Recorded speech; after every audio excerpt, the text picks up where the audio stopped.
ഒരു മതപൗരൻ ഒരു നേരം 2 ചപ്പാത്തി ഒരുമിച്ച് തിന്നാൽ മുക്കാൽ പട്ടിണിയിൽ നിന്ന് മുഴു പട്ടിണിയിലേക്ക് കൂപ്പ് കുത്തുന്നത്രയും സമ്പന്നമായിട്ടുള്ള അതിദാരിദ്ര്യം കനിഞ്ഞനുഗ്രഹിച്ച ആ രാജ്യത്തോട് ഇനിയും കയ്യാങ്കളിക്ക് പോകുന്നത് ക്രൂരതയല്ലേ? ഓം ഹരിശ്രീ ദേശീയതായേ നമഃ. ഈ വിദ്യാരംഭ ദിനത്തിൽ ദേശീയതയെ പറ്റിയുള്ള ചില വിചാരങ്ങളാണ് സഹപോങ്ങന്മാർക്ക് മുന്നിൽ മുത്തുപോങ്ങൻ ഇന്ന് പങ്കുവയ്ക്കുന്നത്. നിലവിൽ മുത്തുപോങ്ങൻ ഒരു ദേശീയവാദിയാണെന്ന് പലർക്കും അറിയാം. എന്നാൽ മുത്തുപോങ്ങൻ ദേശീയതയ്ക്ക് നൽകുന്ന വ്യാഖ്യാനം എന്താണ് എന്ന് മുത്തുപോങ്ങൻ അല്ലാതെ മറ്റാർക്കും അറിയില്ല. ആദ്യം അത് പറയാം. രാഷ്ട്ര ശരീരത്തിന്റെ ആരോഗ്യ സംരക്ഷണത്തിനായി പൗരന്മാർക്ക് നൽകുന്ന വൈകാരിക പോഷകാഹാരമാണ് ദേശീയത. ദേശീയത ഉണ്ടുവളരുന്ന പൗരന്മാരാണ് ഏതൊരു രാജ്യത്തിന്റെയും കരുത്ത്. ദേശീയതയ്ക്ക് എന്തെങ്കിലും ന്യൂനത ഉണ്ടോ എന്ന് ചോദിച്ചാൽ ഇല്ലെന്ന അഭിപ്രായം പോങ്ങനില്ല. ചേരുവ ശരിയായില്ല എങ്കിൽ ദേശീയത രാഷ്ട്ര ശരീരത്തിന്റെ ആരോഗ്യത്തെ കെടുത്തിക്കളയും. അതായത് ഒരേ സമയം അമൃതായും പാഷാണമായും പാകം ചെയ്യാനാവുന്ന ഒന്നാണ് ദേശീയത. മാനവികതയാണ് പ്രധാന ചേരുവയെങ്കിൽ അമൃതായും, മതം പ്രധാന ചേരുവയായാൽ പാഷാണമായും ദേശീയത മാറും. ചേരുവ എന്തുതന്നെയായാലും അമിതമായി ദേശീയത ഊട്ടിയാൽ പൗരന്മാരിലെ ദേശസ്നേഹം അതിരുവിട്ട് വളരാൻ കാരണമാവും. ഈ പേട്രിയോട്ടിക് ഒബസിറ്റി ബാധിച്ചിട്ടുള്ള പൗരജനത രാഷ്ട്രത്തിന്റെ ആരോഗ്യത്തിന് ഒട്ടും തന്നെ ഗുണം ചെയ്യില്ല. പൊണ്ണത്തടി, ഞാനൊരു പൊണ്ണത്തടിയനാണ് കുറച്ചൊക്കെ. അപ്പോൾ പൊണ്ണത്തടി രോഗങ്ങളുടെ ഈറ്റില്ലമാണെന്നാണ് ആരോഗ്യമതം. അതുതന്നെയാണ് തീർച്ചയായിട്ടും പോങ്ങന്റെ അഭിപ്രായവും. അതുകൊണ്ട് തന്നെ അതിരുവിട്ട് വളരാത്ത ദേശീയതയാണ് സമൃദ്ധ സുന്ദരവും സമാധാന ഭരിതവുമായിട്ടുള്ള ജീവിതത്തിന് ഗുണമാവുന്നത് എന്നൊരു വിചാരവും പോങ്ങനുണ്ട്. തീർച്ചയായിട്ടും ഉണ്ട്. ചെറിയൊരു ഉദാഹരണത്തിലൂടെ ആ വിചാരത്തിന് കുറച്ചുകൂടി വ്യക്തത വരുത്താൻ ഉറപ്പായിട്ടും പോകാൻ ആത്മാർത്ഥമായി ശ്രമിക്കാം. മിതമായ ആഹരിക്കലും അതുപോലെ തന്നെ ശരിയായ വ്യായാമിക്കലുമൊക്കെയായി കരുത്തനായി നടക്കുന്ന ഒരു മനുഷ്യനെ വെറുതെ ഒന്ന് സങ്കല്പിച്ച് നോക്കുക. ലക്ഷണമൊത്ത പേശികളിൽ കൊത്തിയെടുത്ത സുന്ദര ശില്പം പോലെ കാണപ്പെടുന്ന ഒരു മനുഷ്യൻ. സ്വന്തം ആരോഗ്യത്തിന് അത് അയാളെ സഹായിക്കും. തീർച്ചയായിട്ടും അങ്ങനെ സഹായിക്കും. ആരും ചുമ്മാതെ അങ്ങനെ അങ്ങോട്ട് മെക്കിട്ട് കയറാനൊന്നും ചെല്ലില്ല. ആരുടെയെങ്കിലും കയ്യിൽ നിന്ന് നല്ല 4 തല്ലുകൊള്ളാതെ ഉറക്കം കിട്ടാത്തവർ പോലും വളരെ ആദരവോടെ അകന്നു നിന്ന് കളയും. അതായത് കരുത്തുറ്റ ശരീരം ആരോഗ്യവും ആദരവും ഒക്കെ ആളുകൾക്ക് നൽകും. കുറച്ചൊക്കെ അസൂയയും മറ്റുള്ളവരുടെ അസൂയയ്ക്കും പാത്രമാക്കും. എന്നാൽ ആ അരോഗ ദൃഢഗാത്രൻ സ്വന്തം ആരോഗ്യത്തിലും കരുത്തിലും അഹങ്കാര ബുദ്ധിയോടുകൂടി അഭിമാനിച്ചുകൊണ്ട് അന്യജനങ്ങൾക്ക് ഭീഷണിയായി മാറിയാലുള്ള ആപത്തുകൾ എന്തൊക്കെയാണ് എന്ന് ചുമ്മാ ഒന്ന് ആലോചിച്ച് നോക്കിക്കേ. കണ്ണി കാണുന്നവന്റെ താടിക്ക് തട്ടുക, അല്ലെങ്കിൽ അവനെ ചുമ്മാ ഒന്ന് വിരട്ടാൻ പിടിക്കുക, ശല്യമായിക്കൊണ്ടിരിക്കുക, കിഴുത്തായിക്ക് പിടിക്കുക, തത്തിക്കുക, ഇങ്ങനെയൊക്കെ ചെയ്തു കഴിഞ്ഞാലത്തെ അവസ്ഥയൊന്ന് ആലോചിച്ച് നോക്കിയേ. അപ്പൊ സ്വന്തം കരുത്ത് സ്വയരക്ഷയ്ക്ക് ഉതകുന്ന നിലയിൽ ഒതുങ്ങണം, അല്ലെങ്കിൽ ഒതുക്കണം. അതിര് വിട്ടുപോയാൽ അത് ആപത്താവും. അതുപോലെ തന്നെയാണ് ഒരു രാഷ്ട്രത്തിന്റെ ദേശീയതയുടെ കരുത്തും. അതിര് വിടാത്ത നിലയിൽ ദേശക്കൂറ് പ്രകടിപ്പിക്കുന്ന പൗരന്മാർ അയൽ രാജ്യക്കാരുടെ ആദരവും ആരാധനയും സ്വന്തം രാഷ്ട്രത്തിന് നേടിക്കൊടുക്കും.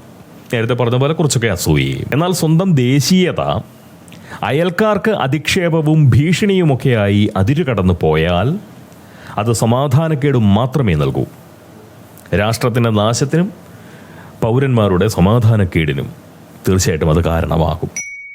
ഈ ഭാരതവും പാകിസ്ഥാനും തമ്മിൽ നടന്ന ഏഷ്യാ കപ്പ് മത്സരങ്ങൾ അക്ഷരാർത്ഥത്തിൽ ക്രിക്കറ്റ് യുദ്ധമായി മാറുന്ന കാഴ്ചകൾ കണ്ടപ്പോഴാണ് ദേശസ്നേഹം കളിക്കളത്തിലേക്ക് ഇറങ്ങുന്നത് ശരിയാണോ എന്ന ചിന്തയും ചർച്ചയും ചോദ്യവും ഒക്കെ ഉയർന്നു വന്നത്. അല്ലേ? കളി ഏതായാലും, അതിപ്പോ കിടപ്പറയിൽ നടത്തപ്പെടുന്നതായാൽ പോലും കളി മത്സര ബുദ്ധിയോടുകൂടി ഉള്ളതാണ് എങ്കിൽ പോരാട്ടം തീർച്ചയായിട്ടും കടുക്കും. വീറും വാശിയും ഒക്കെ അതിലുണ്ടാവും. അത് വളരെ സ്വാഭാവികമായിട്ടുള്ള സംഗതിയാണ്. എതിരിടുന്നത് രാജ്യത്തിന്റെ പേരിലാണെങ്കിൽ അതിൽ ദേശസ്നേഹം കലരാതിരിക്കുകയുമില്ല. ഈ RCBക്ക് വേണ്ടി കളിക്കുന്ന കോഹ്ലിയെ ഇഷ്ടമില്ലാത്ത ഒരു ദില്ലിക്കാരന് ഇന്ത്യക്ക് വേണ്ടി ഇന്ത്യൻ ജേഴ്സിയിൽ കളിക്കുന്ന കോഹ്ലി പ്രിയപ്പെട്ടവനാവുന്നത് ആ ദില്ലിക്കാരനിലെ ദേശീയ ബുദ്ധിയാണ്. മത്സരങ്ങൾ രാജ്യത്തിന്റെ പേരിൽ നടത്തപ്പെടുമ്പോൾ കളിക്കാർക്കും കാണികൾക്കുമൊക്കെ കളി കാര്യമാവുക സ്വാഭാവികമായിട്ടുള്ള സംഗതി അല്ലേ? ഉണ്ടുവളർന്ന ദേശീയതയാണ് അവർക്ക് ആ മനോഭാവം നൽകുന്നതും.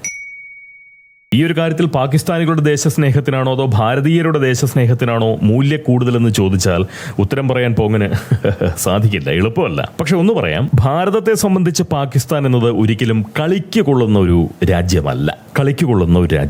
സത്യം പറഞ്ഞാൽ മതം പ്രധാന ചേരുവയാകുന്ന ദേശീയതയാണ് പാകിസ്ഥാൻ അതിന്റെ പൗരന്മാരെ ഊട്ടിക്കുന്നത്. അതുകൊണ്ട് തന്നെ പാകിസ്ഥാൻ ഒരു കളിയും ഇന്ത്യക്കെതിരെ കളിക്കാനാവില്ല. അവരുടെ എല്ലാ പോരാട്ടങ്ങളും ഹിന്ദുക്കൾക്കെതിരെയുള്ളതാവും. ഈ ICCയിൽ മതിയായ സ്വാധീനം ചെലുത്താനുള്ള ശക്തി ഉണ്ടായിരുന്നു എങ്കിൽ ബാറ്ററുടെ മതം ചോദിച്ച് ബോൾ എറിയുന്ന രീതി അവർ ക്രിക്കറ്റിന് തീർച്ചയായിട്ടും സംഭാവന ചെയ്യുമായിരുന്നു. കുറഞ്ഞപക്ഷം ഇന്ത്യക്കെതിരെയെങ്കിലും അവർ അത് ഉപയോഗിക്കുമായിരുന്നു. പോങ്ങന്റെ അഭിപ്രായത്തിൽ മതം കലർന്ന ദേശീയത ചുമക്കുന്ന രാജ്യങ്ങളുമായി ഇന്ത്യ എന്നല്ല, മാനവികതയിൽ അധിഷ്ഠിതമായിട്ടുള്ള ദേശീയ ബുദ്ധി സൂക്ഷിക്കുന്ന ഒരു രാജ്യവും കളിക്ക് പോലും അവരോട് സഹകരിക്കരുത്.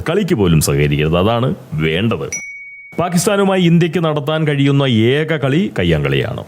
എന്നാലോ ഒരു മതപൗരൻ ഒരു നേരം 2 ചപ്പാത്തി ഒരുമിച്ച് തിന്നാൽ മുക്കാൽ പട്ടിണിയിൽ നിന്ന് മുഴുവൻ പട്ടിണിയിലേക്ക് കൂപ്പുകുത്തുന്നത്രയും സമ്പന്നമായിട്ടുള്ള അതിദാരിദ്ര്യം കനിഞ്ഞനുഗ്രഹിച്ച ആ രാജ്യത്തോട് ഇനിയും കയ്യാങ്കളിക്ക് പോകുന്നത് ക്രൂരതയല്ലേ? ഈ ഭവിഷ്യത്തുകൾ തിരിച്ചറിയാൻ പോലുമുള്ള ബുദ്ധി അത് മണ്ടയിലില്ലാത്ത ആ മതദേശീയവാദികളെ വിധിക്ക് വിട്ടുകൊടുക്കുകയാണ് നല്ലത്. ഈ മിസൈലുകളുടെ പ്രഭവ കേന്ദ്രം തിരിച്ചറിയുക എന്ന ഉന്നത്തോടുകൂടി തകർക്കപ്പെടാൻ വേണ്ടി തന്നെ അതിർത്തി കടത്തി നമ്മൾ വിട്ട 6 ആളില്ലാ ഡ്രോൺ വിമാനങ്ങളെ വീഴ്ത്തിക്കൊണ്ട് സ്വന്തം പ്രതിരോധ കേന്ദ്രങ്ങളിലേക്കുള്ള ആ വഴി ഭാരതത്തിന്റെ മിസൈലുകൾക്ക് പറഞ്ഞു കൊടുത്തവന്മാരാണ് പാക് സൈന്യം.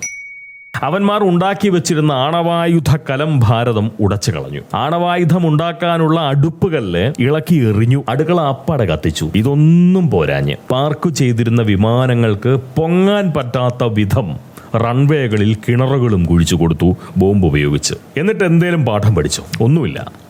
ഇപ്പോഴും വീഴ്ത്താൻ വേണ്ടി വിട്ട ആളില്ലാ ഡ്രോണുകളൊക്കെ റഫേലാണെന്നും പറഞ്ഞുകൊണ്ട് അവറ്റകൾ നിർനാണം ആഘോഷിച്ചുകൊണ്ടേയിരിക്കുന്നു. പാക്കികളുടെ മതാധിഷ്ഠിതമായിട്ടുള്ള ദേശീയത ആ നാടിന് നൽകുന്ന പ്രഹരം ഏതൊക്കെ നിലയിലാണല്ലേ? അതാ പറഞ്ഞത്, ഭവിഷ്യത്തുകൾ തിരിച്ചറിയാൻ പോലുമുള്ള ബുദ്ധി അവറ്റകളുടെ മണ്ടയിലില്ല. അവറ്റകളെ ശത്രുരാജ്യമായി ഗണിക്കുന്നത് പോലും ഭാരതത്തിന് ചേർന്ന പണിയല്ല. അതുകൊണ്ട് മതസ്ഥരുമായി മനുഷ്യർ നടത്തുന്ന ഒരു മത്സരവും മാനവികതയ്ക്ക് ഗുണം ചെയ്യില്ല എന്നുള്ള വിചാരം പങ്കുവെച്ചുകൊണ്ട് പോകൻ ഈ സംസാരം തീർച്ചയായിട്ടും ഇവിടെ നിർത്തുന്നു. ദേശീയത നല്ലതാണ്. മാനവികതയും സാഹോദര്യവും സഹജീവി സ്നേഹവും സമഭാവനയും ഒക്കെ ചേരുവയാകുന്ന ദേശീയത ഏതു രാഷ്ട്രത്തിനും കരുത്ത് പകരും. അങ്ങനെയുള്ള ദേശീയത നല്ലതാണ്. അങ്ങനെ ഉള്ളപ്പോഴേ ദേശീയത നല്ലതാവൂ. അതാണ് പോകൻ്റെ ഒരു പക്ഷം. തൽക്കാലം പോകൻ ഈ സംസാരം ഇവിടെ നിർത്തുന്നു. ദേശീയതയെക്കുറിച്ച് ഇന്നൊന്ന് പറയണമെന്ന് തോന്നി. പിന്നെ ചിലർ പറയുന്നുണ്ട് നമ്മുടെ ആഭ്യന്തരമന്ത്രി, നമ്മുടെ അല്ല കേട്ടോ, മറ്റേ പാക്കികളുടെ ആഭ്യന്തരമന്ത്രിയായിട്ടുള്ള നക്കിക്ക് രഹസ്യമായിട്ട് നമ്മുടെ ക്യാപ്റ്റൻ കൈ കൊടുത്തു എന്നാണ് പറയുന്നത്. ഒരു കുഴപ്പവുമില്ല അതിൽ യാതൊന്നും പറയേണ്ട കാര്യമില്ല, കുറ്റമായിട്ടൊന്നും പറയേണ്ട കാര്യമില്ല. നമ്മൾ എന്തെല്ലാം കാര്യങ്ങൾ ഗോപ്യമായി ചെയ്യുന്നുണ്ട് അല്ലേ? 4 ആളു കാണുക ചെയ്യാൻ പാടില്ലാത്ത കാര്യങ്ങൾ നമ്മൾ 4 ആള് കാണുക ചെയ്യാറില്ല. രാവിലെ അപ്പിയിട്ട് കഴിഞ്ഞാൽ നമ്മൾ ചന്തി വൃത്തിയായി കഴുകും. അത് നമ്മൾ ചെയ്യാറുണ്ട് എന്ന് കരുതിക്കൊണ്ട് അത് 4 ആള് കാണുക നമ്മളത് ചെയ്യാറില്ല. ചിലത് ഗോപ്യമായി ചെയ്യേണ്ട കാര്യങ്ങളുണ്ട്. അത് ഗോപ്യമായി തന്നെയാണ് ചെയ്യേണ്ടത്.